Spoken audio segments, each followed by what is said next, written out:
They bullied the quiet kid. 10 years later, he owned their company. They called him names, shoved him in the hallways, mocked him for his stutter, his hand-me-down clothes, and his silence. He never fought back, never told a teacher, never even cried in front of them, because he knew something they didn't. One day, they'd work for him. His name was Adam. Back in high school, Adam was invisible, not because he wanted to be, but because the alternative was worse. He wasn't cool. He wasn't athletic. He didn't wear branded shoes or carry the latest phone. He was just quiet. And for kids like that, quiet meant target. There were three main tormentors. Brad, the ringleader, the football star. Chase, the sidekick who laughed loudest. And Emily, the pretty girl who pretended to be nice in class, then posted cruel jokes online afterward. They made his life hell. Every lunch break was survival mode. His locker was constantly tampered with. They once stuffed expired tuna into his gym shoes.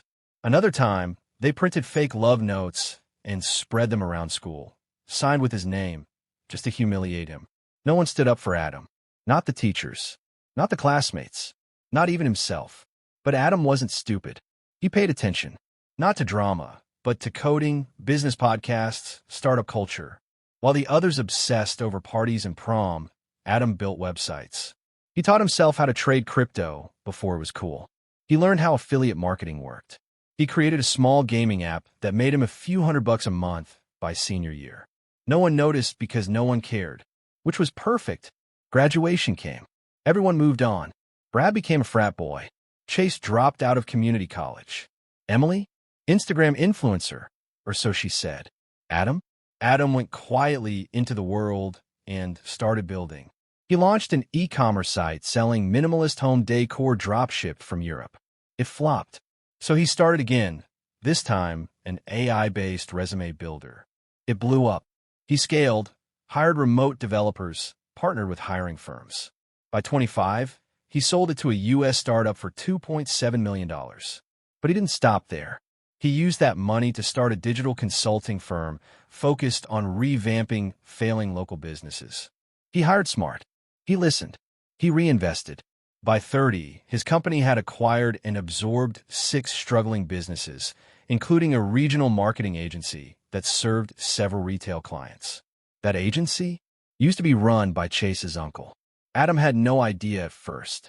The company was just a good acquisition, underpriced, poorly managed, but with solid client connections.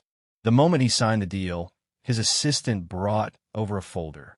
Employee records, resumes, introductions. Right on page 2. Brad, account executive. Chase, junior copywriter. Emily, social media coordinator, freelance. Adam stared at those names for a long time, then smiled. They didn't recognize him at first. He wore tailored suits now, drove a Tesla, spoke with confidence. No stutter, no hesitation. He was introduced to them simply as Mr. Malik, the new CEO. Brad greeted him with that same smug overconfidence. Hey, boss, we're excited to work under you. Chase high-fived him like they were old friends. Emily? She smiled and said, "Let me know if you need any content magic, Mr. M." None of them knew. For the next 3 months, Adam observed. Quietly, strategically. Brad was lazy, always took credit for the team's work. Chase missed deadlines and blamed others. Emily? She was still faking her job, stealing content and presenting it as original. But Adam didn't fire them. Not yet. Instead, he set up a plan. He began a performance review initiative, company-wide. Every employee, including executives, had to log their hours, list actual client deliverables, and present bi-weekly results. He told the team it was for efficiency and transparency. In reality, he was giving them the rope to hang themselves. Brad failed to log work correctly, constantly. He was caught plagiarizing a pitch. Chase copied a competitor's copy and got the company a legal notice. Emily submitted a fake influencer campaign. The influencers didn't even exist. All of it was documented. Adam said nothing until one Friday afternoon. He called them into the main conference room, one by one. First, Brad.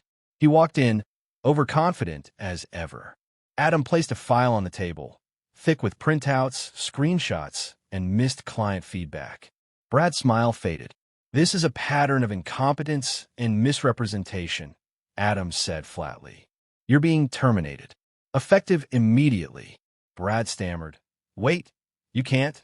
Can't we talk about this? Adam leaned in. Oh, we'll talk. Do you remember high school? Brad blinked. Confused. Then realization. Adam. Silence.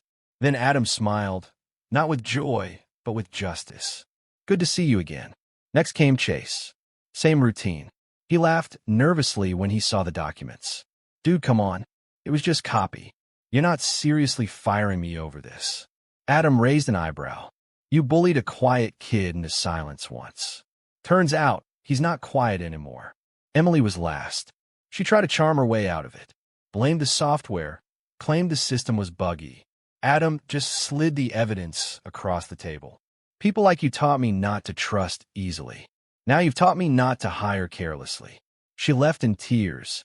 None of them got a recommendation. All were replaced by hard-working, respectful professionals. Adam didn't do it out of pettiness. He did it because they didn't change. They were still cruel, still lazy, still pretending. And this time, there were consequences. Later that month, during a company-wide meeting, one junior designer asked, Mr. Malik, what motivates you the most? Adam paused, then said, growth and closure.